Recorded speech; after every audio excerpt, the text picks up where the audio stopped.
ഓം നമോ ഭഗവതേ സായീശ്വരായ. ശ്രീ സത്യസായി ഭാഗവതം സായി ഗീത സത്സംഗ മഹിമ. സംസാര സാങ്കര്യം താണ്ടാനുള്ള ഉപായങ്ങളെല്ലാം ഭഗവാൻ ബാബ നമുക്ക് ഉപദേശിച്ചു കഴിഞ്ഞു. പക്ഷേ ഈ മാർഗങ്ങളിലൂടെയൊക്കെ തന്നെ മുന്നേറാൻ ഒരു ജീവന് എളുപ്പമല്ല. പലപ്പോഴും അമ്പെ പരാജയപ്പെടും. അഹം മമതാബന്ധങ്ങൾ അത്രയേറെ ശക്തമാണ്. കുടുംബ ബന്ധങ്ങൾ ഓരോ ദിക്കിലേക്ക് ജീവനെ പിടിച്ചു വലിക്കുന്നു, വലയ്ക്കുന്നു.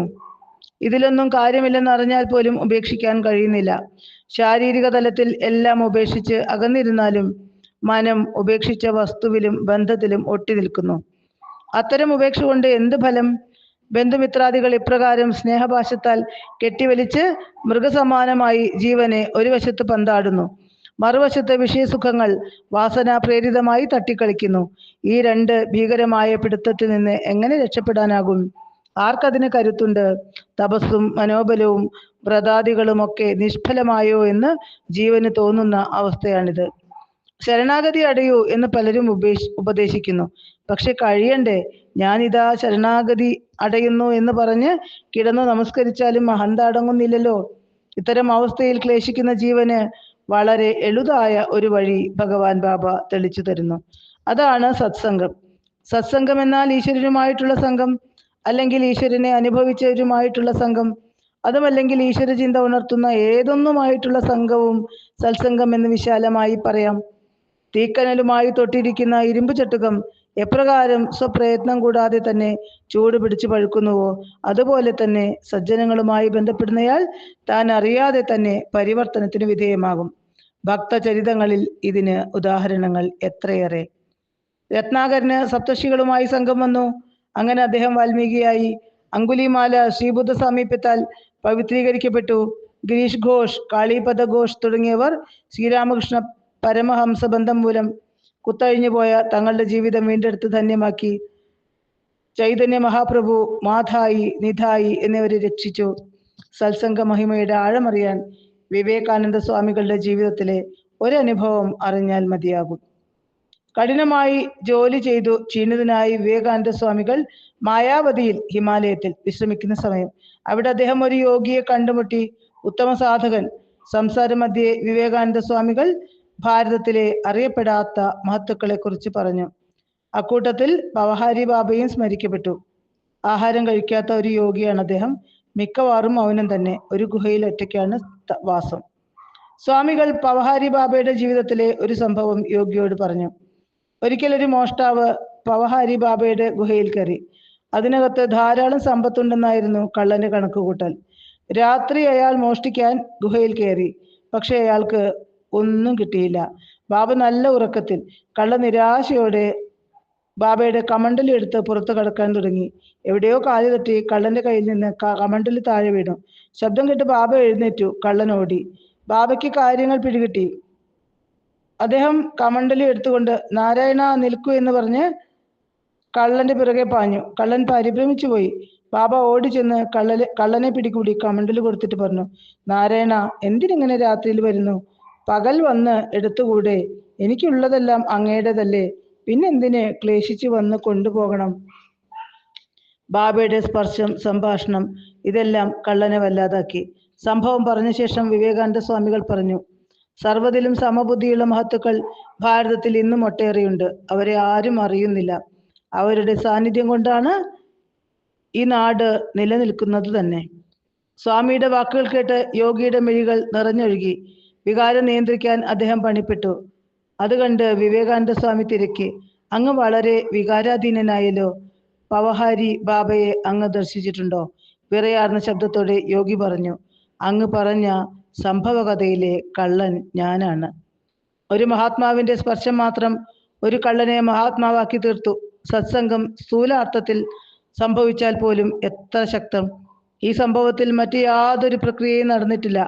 ബാബയുടെ സ്പർശം മാത്രം. എന്നിട്ടും ആ മോഷ്ടാവ് യോഗിയായി മാറി. ഭഗവാൻ ബാബ അരുളിയത് ശ്രദ്ധിക്കൂ. എവിടെയെങ്കിലും അരനിമിഷമെങ്കിലും എൻ്റെ ദൃഷ്ടി പതിച്ചിട്ടുണ്ടെങ്കിൽ ആ നിമിഷം മുതൽ അവിടം പരിവർത്തന വിധേയമായി തുടങ്ങും, ആ വ്യക്തി അതറിഞ്ഞാലും ഇല്ലെങ്കിലും. സത്സംഗ മഹിമയുടെ മറ്റൊരു ദൃഷ്ടാന്തം ചൈതന്യ ചരിതാവലിയിൽ വായിക്കാം.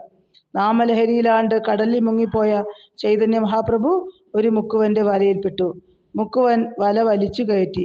വലയിൽ ബാഹ്യബോധം വിട്ടുകിടക്കുന്ന യുവാവിന്റെ സുന്ദര രൂപം കണ്ട് അയാൾ വിസ്മയിച്ചു. ബാഹ്യബോധം കിട്ടിയപ്പോൾ മഹാപ്രഭു സംഭവം അറിഞ്ഞു. അദ്ദേഹം ആനന്ദത്തോടെ മുക്കുവനെ കെട്ടിപ്പുണർന്നു. ആ സ്പർശനം മുക്കുവനിൽ ദിവ്യോന്മാദം ഉണർത്തി.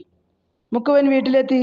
അയാളുടെ മൗനവും ആനന്ദമൊഴുകുന്ന മുഖവും കണ്ട് ഭാര്യ അമ്പരന്നു. ഇന്നലെ വരെ മദ്യപിച്ച് ബഹളമുണ്ടാക്കിയ തന്റെ ഭർത്താവ് ഇങ്ങനെ ശാന്തനായിരിക്കുന്നത് കണ്ട് അവർ പരിഭ്രമിച്ചു. ഭർത്താവിന് എന്തോ രോഗമെന്ന് വരെ അവർ കരുതി. പരിഭ്രമത്തോടെ കാര്യം ചോദിച്ചു. മുക്കുവൻ മൗനം. അവർ കടപ്പുറത്ത് ചെന്ന് വിവരം തിരക്കി.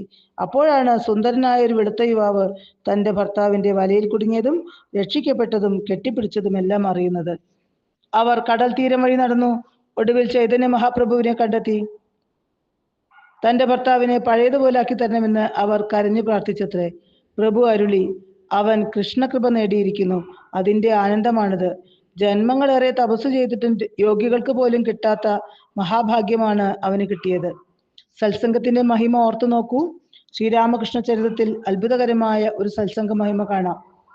ഇവിടെ സത്സംഗം കിട്ടിയ ആള് പോലുമല്ല ഉദ്ധരിക്കപ്പെട്ടത് എന്ന പ്രത്യേകത കൂടിയുണ്ട്. ഭർത്താവായ കാളീപദ ഘോഷിന്റെ മദ്യപാനവും ദുസ്വഭാവങ്ങളും മാറ്റാനായി അദ്ദേഹത്തിന്റെ ഭാര്യ ശ്രീരാമകൃഷ്ണനെ സമീപിച്ചു. അയാളുടെ കഥ കേട്ടപ്പോൾ ശ്രീരാമകൃഷ്ണൻ മൗനം പൂണ്ടു. പിന്നെ മാതൃദേവിയെ, ശാരദാദേവിയെ സമീപിക്കാൻ പറഞ്ഞു. ശാരദാദേവി കാര്യങ്ങളൊക്കെ അറിഞ്ഞപ്പോൾ പറഞ്ഞു, ഠാക്കൂർ വയ്യെന്ന് പറഞ്ഞ ഒരാളെ ആർക്ക് രക്ഷപ്പെടുത്താനാകും? ഒടുവിൽ ആ ഭാര്യയുടെ ദുഃഖവും ശരണാഗതിയും കണ്ട് മനസ്സലിഞ്ഞ് ദേവി അവരോട് നാമം ജപിക്കാൻ പറഞ്ഞു. അതിനായി ഒരു തിരുനാമവും ഉപദേശിച്ചു. അങ്ങനെ ഭർത്താവിന്റെ നന്മയ്ക്കായി അവർ നാമജപവും ആശ്രമ ദർശനവും ആരംഭിച്ചു. 12 വർഷം കടന്നുപോയി. അപ്പോൾ കാളീപദ ഘോഷിന് ഭാര്യയോടൊപ്പം ശ്രീരാമകൃഷ്ണദേവനെ കാണണമെന്ന് ഒരാഗ്രഹം. 12 വർഷത്തെ ഭാര്യയുടെ തിരുനാമജപം അയാളിൽ ദർശന താല്പര്യമുണ്ടാക്കി എന്ന് സാരം. അങ്ങനെ അയാൾ ശ്രീരാമകൃഷ്ണ സമീപം വന്നു. അപ്പോൾ അവിടെ ഭജന നടക്കുന്ന സമയം ശ്രീരാമകൃഷ്ണൻ ആനന്ദ നൃത്തം ചെയ്യുന്നു. കാളീപദ ഘോഷ് ചിന്തിച്ചു, നല്ല വീര്യമുള്ളത് തന്നെ കഴിച്ചു കാണും, അല്ലെങ്കിൽ ഇങ്ങനെ ആനന്ദിച്ച് നൃത്തമാടാൻ കഴിയുമോ? ഓരോരുത്തർ തങ്ങളുടെ നിലയിൽ ചിന്തിക്കുന്നു. ഭജന കഴിഞ്ഞു, ജനമൊഴിഞ്ഞു. കാളീപദ ഘോഷ് ശ്രീരാമകൃഷ്ണനെ സമീപിച്ച് ചോദിച്ചു, അങ്ങ് കഴിച്ചത് സ്വദേശിയോ വിദേശിയോ? എനിക്ക് അല്പം തരുമോ? അയാളെ ഉറ്റുനോക്കി പരമഹംസർ പറഞ്ഞു, തനി നാടൻ, നിനക്ക് വേണമോ? വേണമെന്ന് അയാൾ മോളി. ശ്രീരാമകൃഷ്ണൻ ഭാവാവസ്ഥയിൽ കാളീപദ ഘോഷിനെ സ്പർശിച്ചു.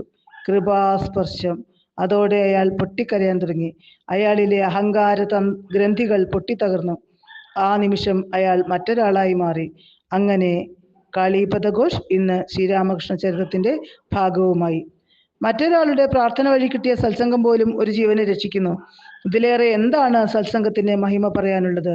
ഭഗവാൻ ബാബയുടെ അവതാര ചരിത്രത്തിൽ ഉദ്ധരിക്കപ്പെട്ട ജീവിതങ്ങൾ എണ്ണിയാലൊടുങ്ങാത്തവ.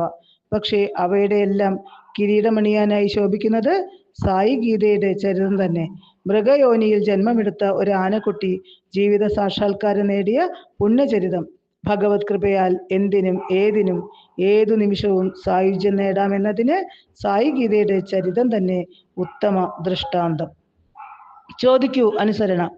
അഭിമുഖ വേളയിൽ ഭഗവാൻ ഒരു അധ്യാപികയോട് ചോദിച്ചു, നിനക്ക് എന്ത് വേണം? ഒന്നും വേണ്ട സ്വാമി, അവർ വിനയപൂർവ്വം പറഞ്ഞു. വീണ്ടും വീണ്ടും ഭഗവാൻ എന്തെങ്കിലും വരം ചോദിക്കാൻ അവരെ നിർബന്ധിച്ചു. ഒടുവിൽ അവർ പറഞ്ഞു, എനിക്ക് ഭക്തി നൽകിയാലും. ആ പ്രാർത്ഥന കേട്ട് ഭഗവാന്റെ തിരുമുഖത്ത് സന്തോഷമുണ്ടായില്ല. ഭഗവാൻ അരുളി, നീ അതല്ല ചോദിക്കേണ്ടത്. ഞാൻ എന്ത് പ്രാർത്ഥിക്കണം സ്വാമി? അവർ തൊഴുകയോടെ തിരക്കി. അനുസരണയ്ക്കായി പ്രാർത്ഥിക്കുക. ഭഗവാൻ അരുളി, ശരിയായ ഭക്തി ഭഗവത് ഉപദേശങ്ങളോടുള്ള അനുസരണയാണ്. ജനങ്ങളുടെ ഇപ്പോഴത്തെ ഭക്തി വ്യക്തിയോടാണ്. ഭഗവത് വചനത്തോടുള്ള അനുസരണയാണ് ഉത്തമ ഭക്തി. ഓം തത്സത്.